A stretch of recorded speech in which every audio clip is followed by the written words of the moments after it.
Bon, on prend la capsule en cours de route, c'est pas grave. Donc on est du coup donc sur le Digital Service Act et les obligations donc, qui sont prévues par ce texte doivent entrer en application le 17 février 2024. Les très grandes plateformes en ligne et les très grands moteurs de recherche seront concernés plutôt dès le 25 août 2023. Donc autrement dit, ça va pas tarder à être mis en œuvre. Et quels sont les objectifs de ce règlement, me direz-vous? Eh ben, la législation sur les services numériques veut mettre en pratique le principe selon lequel ce qui est illégal hors ligne est illégal en ligne. Voilà. Elle fixe un ensemble de règles pour responsabiliser les plateformes numériques et lutter contre la diffusion de contenus illicites ou préjudiciables ou de produits illégaux. Attaques racistes, images pédopornographiques, désinformation, vente de drogue ou contrefaçon. Attention, la drogue, ton ton ton. Ouais, ça me rappelle un peu le gag avec JDG, mais bref. Cette législation succède à la directive dite e-commerce du 8 juin 2000, ça ne nous rajeunit pas, et qui est devenue en somme dépassée. Les objectifs du texte sont multiples: mieux protéger les internautes européens et leurs droits fondamentaux, liberté d'expression, protection des consommateurs, etc. Aider les petites entreprises de l'Union européenne à se développer, renforcer le contrôle démocratique et la surveillance des très grandes plateformes et atténuer leurs risques systémiques, manipulation de l'information, etc. Quels sont les acteurs visés par ce règlement?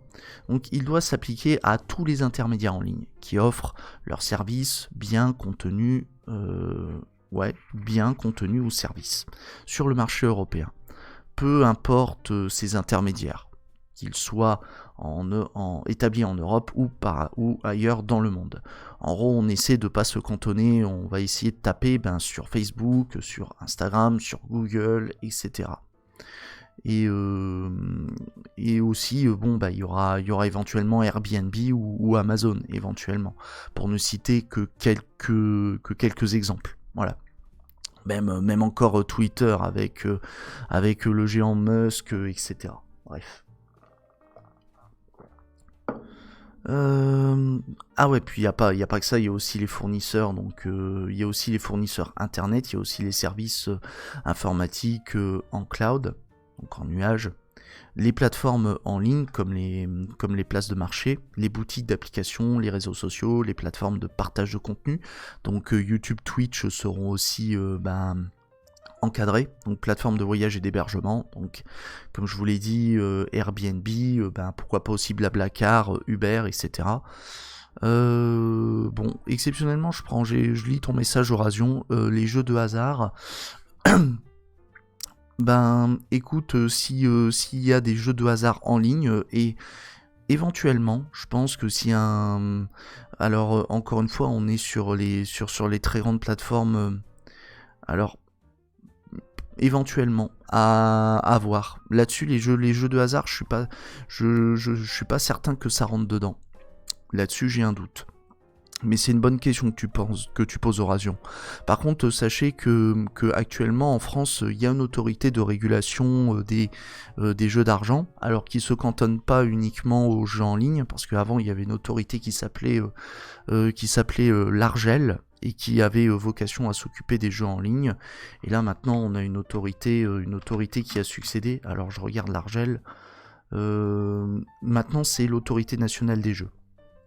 L'autorité nationale des jeux qui remplace aujourd'hui l'autorité, qui remplace l'ancienne autorité de régulation des jeux en ligne. Voilà. Bon, ça c'est ce qui se passe en France, mais après on doit avoir là-dessus, je sais pas s'il y a un texte spécifique européen pour les jeux d'argent. Là-dessus, c'est une bonne question que tu me poses. Ça existe, mais je trouve ça moyen de le démocratiser sur le net. Si tu parles des jeux d'argent, oui, c'est vrai que malheureusement, on a vu déjà à quel point les effets néfastes on va dire que ce secteur d'activité, à savoir les jeux d'argent, ça peut avoir en termes d'addiction, etc. Et notamment, je vous invite à aller voir la vidéo de Daimon. Daimon avait réalisé sur sa chaîne YouTube une vidéo qui concerne les jeux d'argent. Alors c'est une vidéo sponsorisée, mais une vidéo sponsorisée qui a un message détourné et qui est là pour critiquer le jeu d'argent. Voilà. Donc n'hésitez pas à aller voir, vous, si vous voulez, je vais essayer de la retrouver, de vous la partager. Alors jeu d'argent Diamond, je vais vous retrouver la vidéo. Alors attends. Non. Merde. Ah, est-ce que je vais la retrouver? Alors. Jeu d'argent. Diamond. Les chroniques de YouTube. Voilà. Donc c'est cette vidéo là. Donc si vous voulez aller la voir, comme ça vous pourrez en savoir plus. Changer les acronymes, oui, c'est un sport national. Tout à fait, Farid. C'est absolument, c'est absolument un sport, effectivement. Voilà. Donc là, c'est comme ça, vous pouvez vous renseigner un petit peu sur le côté, une dimension un peu plus politique sur la question des jeux d'argent, etc. Donc n'hésitez pas à aller revoir la vidéo de Daimon pour en savoir un peu plus. Voilà. Bref. Donc du coup, donc là c'est pour les fournisseurs d'accès et les plateformes en ligne, et vous avez aussi les très grandes plateformes en ligne et les très grands moteurs de recherche donc, qui sont concernés et qui sont utilisés par plus de 45 millions d'Européens par mois et qui sont désignés par la Commission européenne. Alors, le 25 avril 2023, donc une première série de ces grands acteurs en ligne a été publiée sur le site de la Commission européenne. Ah bah là on va voir la liste. Sont visées 17 très grandes plateformes. Alibaba, AliExpress, Amazon Store, Apple Store, Booking.com, Facebook, Google Play, Google Maps, Google Shopping, Instagram, LinkedIn, Pinterest, Snapchat, TikTok, Twitter, Wikipédia, YouTube et Zalando.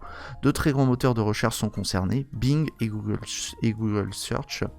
Toutes ces entreprises devront se conformer au DSA à partir du 25 août 2023. Alors, à savoir les très petites entreprises et les petites entreprises à moins de 50 salariés et à moins de 10 millions de chiffre d'affaires d'annuel, n'atteignant pas 45 millions d'utilisateurs seront exemptés de certaines obligations. Voilà. Que va changer le DSA ? Alors, le DSA prévoit de nombreuses mesures graduées selon les acteurs en ligne en fonction de la nature de leurs services et de leur taille.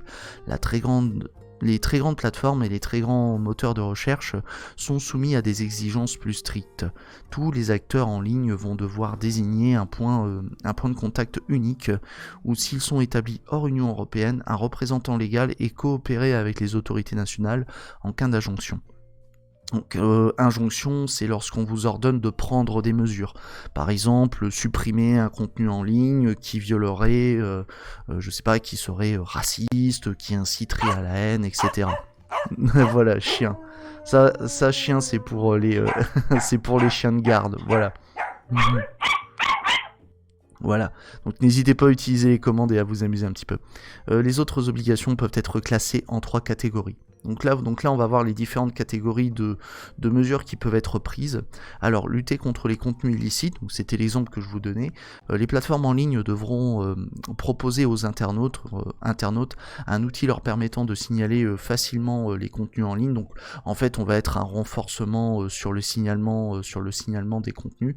Parce que bon, certes, ça existe déjà, mais peut-être que sur certaines plateformes, c'est pas suffisamment développé. Donc, une fois le signalement effectué, elles devront rapidement retirer ou bloquer l'accès au contenu illégal. Dans ce cadre, elles devront coopérer avec des signaleurs de confiance. Ce statut donc de signaleur de confiance sera attribué dans chaque pays à des entités ou organisations en raison de leur expertise et de leurs compétences. Leurs notifications seront traitées en priorité. Après bon, encore une fois, on est vraiment sur une logique c'est à l'utilisateur de faire le boulot, et après bon ce seront à mon avis à des organismes spécifiques et certainement pas à la justice de trancher ça, parce que à mon avis l'idée c'est de partir du principe que la justice va pas assez vite, et du coup autant que ce soit directement des organismes qui s'en chargent.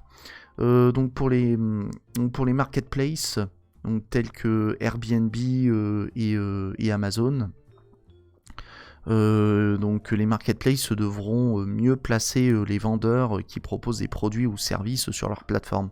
Recueil, que ce soit un recueil d'informations précises sur le professionnel avant de l'autoriser à vendre et vérification de la fiabilité de celle-ci.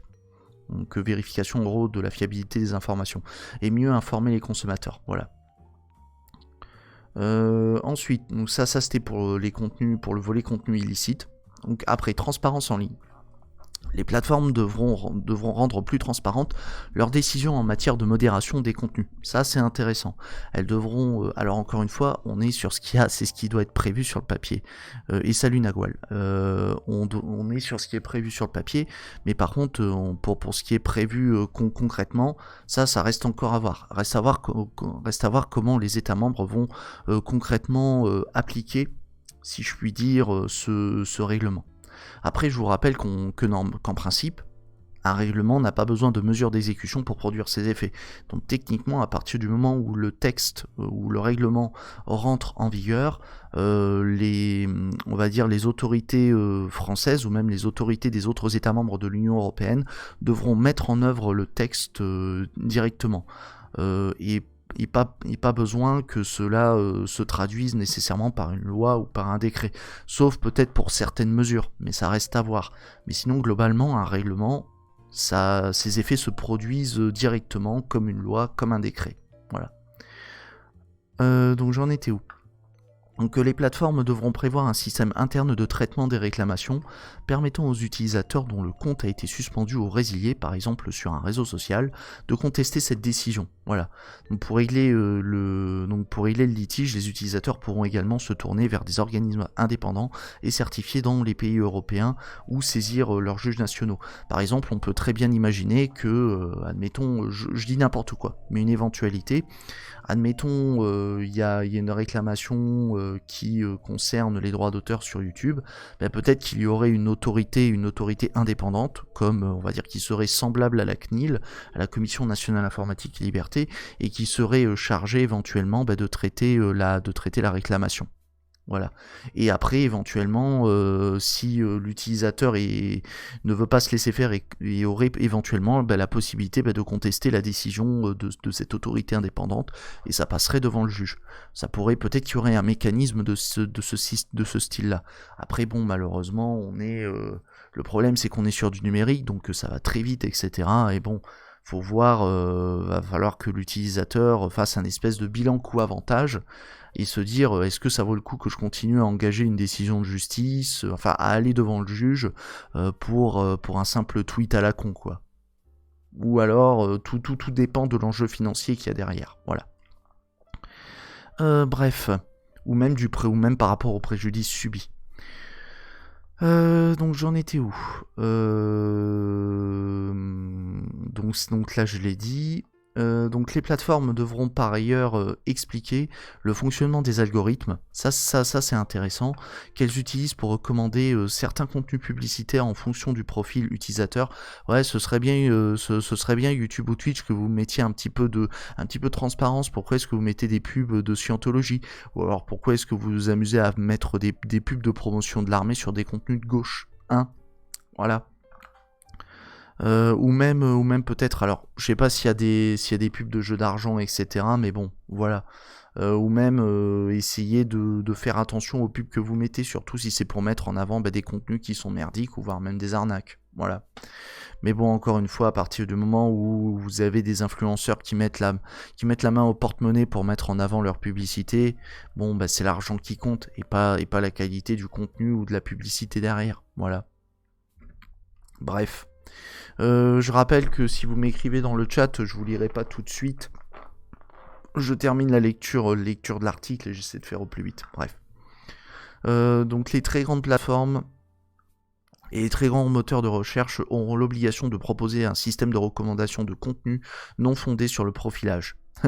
On va rigoler, parce que bon, malheureusement, c'est ce qui est fait actuellement. Bref, elles devront en outre mettre à disposition du public un registre des publicités contenant diverses informations. Qui a parrainé l'annonce, comment et pourquoi elle cible tels individus, etc. La publicité ciblée pour les mineurs sera interdite pour toutes les plateformes, de même que la publicité basée sur des données sensibles comme les opinions politiques, la religion ou l'orientation sexuelle, sauf consentement explicite. Bon. Alors attends. Il est où? Je voulais mettre ça. Comme c'est bizarre. Comme c'est bizarre. Regardez-moi ce gros imbécile. C'est honteux. Voilà, j'avais envie de balancer ça. Alors, les interfaces trompeuses connues sous le nom de pièges à utilisateurs, donc dark patterns, et les pratiques visant à induire les utilisateurs en erreur, mises en avant de certains choix, seront prohibées. Ouais, vous savez que normalement, il me semble, c'est déjà prohibé le fait de contraindre, enfin, de rendre plus difficile, il me semble que ça a été déjà sanctionné par la CNIL, le fait de rendre plus difficile d'accès, le fait de refuser les cookies par exemple, le fait que ce soit plus simple d'accepter que de refuser les cookies, il me semble c'est prohibé ça. Mais bon, encore une fois, bon, il y a soit t'as des gens qui font ça par flemme, soit qui se disent bon ben pas vu pas pris quoi. Alors, atténuation des risques et réponse aux crises. Les très grandes plateformes et les très grands moteurs de recherche jouent un rôle très important et influent sur la sécurité en ligne, la diffusion de l'information, la formation de l'opinion publique et les transactions économiques. C'est pourquoi d'autres mesures leur sont imposées, de manière proportionnée aux risques sociétaux, attention aux termes sociétaux, qu'ils représentent lorsqu'ils diffusent des contenus illicites ou préjudiciables comme la désinformation. Ainsi, ces très grands acteurs devront analyser tous les ans les risques systémiques qu'ils génèrent, donc sur la haine et la violence en ligne, les droits fondamentaux, le droit civique, les processus électoraux, la santé publique, et prendre les mesures nécessaires pour atténuer ces risques, donc respect de codes de conduite, suppression de défauts comptes, visibilité accrue des sources d'informations faisant autorité. Moi je crains que malheureusement derrière ce soit utilisé comme un outil de surveillance de masse, un peu en mode, je suis navré, un peu spoiler alerte, mais bref, et que, alors certes de toute façon sur les réseaux sociaux il y a des trolls, etc., il y a des personnes qui veulent essayer de mettre en avant des idées nauséabondes, etc., mais le problème c'est que derrière il y a un risque à ce qu'il y ait des comptes qui soient sanctionnés alors qu'ils essaient de mettre en avant de la justice sociale ou qu'ils essaient de lutter contre la haine en ligne, et que malheureusement ces outils de surveillance soient utilisés à de mauvaises fins, voilà, à des fins de police, etc., et à des fins sécuritaires, et que du coup derrière cette volonté d'analyser les risques systémiques, etc., on l'utilise à d'autres fins. Voilà. Ensuite, donc, autre obligation, donc effectuer tous les ans donc des audits indépendants de réduction des risques sous le contrôle de la Commission européenne, fournir les algorithmes de leurs interfaces à la Commission et aux autorités nationales compétentes, et accorder un accès aux données clés de leurs interfaces aux chercheurs pour qu'ils puissent mieux comprendre l'évolution des risques en ligne et mieux protéger les mineurs en ligne. Encore une fois, il y a pas mal de principes qui sont intéressants, mais est-ce que ça va se faire concrètement, ou alors est-ce que c'est juste une déclaration de bonne intention ? Alors normalement c'est pas censé être une déclaration de bonne intention puisque juridiquement ça a des effets, ce sont des obligations, mais bon. Alors, avant l'entrée en vigueur du règlement DSA, fin août 2023, le commissaire européen chargé du marché intérieur, donc Thierry Breton, a proposé un audit à blanc aux très grandes plateformes et moteurs de recherche. Donc c'est-à-dire qu'il y a déjà des grandes plateformes et des moteurs de recherche qui commencent déjà à mettre le pied à l'étrier pour voir si leurs services sont dans les cordes ou pas. Voilà. Alors, un mécanisme de réaction aux crises touchant la sécurité ou la santé publique est enfin prévu. Merci pour le follow, Horasion. Merci beaucoup. Est enfin prévu. La Commission européenne pourra demander aux grands acteurs une analyse de risque que posent leurs interfaces lorsqu'une crise émerge, comme lors de l'agression russe contre l'Ukraine, et leur imposer pendant un temps limité des mesures d'urgence. bon, l'agression russe, mais après on aurait pu envisager ce type de mécanisme par rapport à la vague de désinformation qu'il peut y avoir autour du Covid normalement, anti-vax et compagnie. Alors bien sûr, encore une fois, petit point par rapport au vaccin, le fait de vouloir encourager la vaccination, etc., il ne faut pas occulter derrière tout le business qui est réalisé autour des vaccins, etc. Et c'est avant tout ça qu'il faut critiquer, c'est avant tout la manière dont le capitalisme se saisit de l'opportunité de cette crise qu'il y a en matière de santé publique pour se faire du beurre sur les personnes qui en ont besoin. Et c'est ça qui est problématique. Et c'est surtout critiquer notamment le fait que l'on garde au chaud les brevets. Voilà. Et qu'on refuse de les ouvrir. Et j'imagine que c'est que derrière ces considérations de propriété intellectuelle ou même de secret industriel, ou même derrière c'est surtout une question de pognon. Et ça se fait au détriment des personnes qui rencontrent des difficultés pour accéder à une plus grande quantité de vaccins. Et surtout, on permet à des entreprises d'avoir la mainmise sur le développement des vaccins. Mais encore une fois, le but, c'est pas de... Et salut l'âne qui broute ailleurs. Le but, encore une fois, c'est pas de critiquer la politique vaccinale. Il y a certaines critiques qui peuvent être faites par rapport aux atteintes aux droits et libertés qui ont été entreprises. Notamment, on peut critiquer le pass vaccinal en soi, mais le fait de se vacciner, on rappelle quand même que ça a son importance. Après, ça veut pas dire qu'il faut pas se questionner sur, dans un premier temps, lorsqu'il y a un vaccin qui est créé, qu'il faut s'interroger et qu'il y ait de la transparence autour de la composition des vaccins. Ça, c'est important, mais pour autant, et ensuite qu'il y ait des tests, etc., pour s'assurer que le vaccin fonctionne bien et qu'il n'y a pas une dangerosité, etc. Mais une fois que tous les risques ont été écartés, qu'il y a eu des analyses, etc., je pense qu'il faut passer à autre chose. Voilà. Donc ça sont des questions de base et c'est pour écarter les différentes critiques qui pourraient être continuées à être engagées par les anti-vax, etc. Voilà. Et surtout les anti-vax les plus forcenés qui sont persuadés que ça y est, tu te mets une picouse on te fout une picouse dans le bras ou dans le cul, ça y est, t'as la 5G par le cul, voilà. Et après tu finis avec Cartman qui a une sonde anale. Bon, je troll, mais bon, bref. Alors, quelle surveillance et quelles sanctions en cas de non-respect du DSA, du règlement sur les plateformes numériques? Dans tous les pays de l'Union européenne, un coordinateur des services numériques, donc une autorité indépendante désignée par chaque État membre, sera mis en place. En France, le coordinateur national sera l'ARCOM. Donc ce sera l'ARCOM qui sera chargé de mettre en œuvre le DSA. Dans d'autres pays, il s'agira de l'autorité des médias. Donc ces coordinations, je vous rappelle, l'ARCOM, c'est l'autorité de régulation des communications et du numérique, et qui est issue de la fusion entre le Conseil supérieur de l'audiovisuel et l'ancienne autorité Hadopi, c'est-à-dire la haute autorité qui était en charge de la protection des œuvres. Voilà. Donc l'Hadopi, vous savez, cette fameuse autorité qui vous mettait des petites amendes si vous faisiez du téléchargement illégal sur internet et qui ne servait plus à grand chose, voilà. Bref. Et le Conseil supérieur de l'audiovisuel, c'était l'autorité qui était en charge, si je puis dire, de gérer la télé notamment, et qui notamment n'a pas hésité s'est amusé à zouker TPMP et Hanouna, au point que du moins c'était plus C8 directement. La société qui était chargée de gérer les émissions. Mais bref, passons.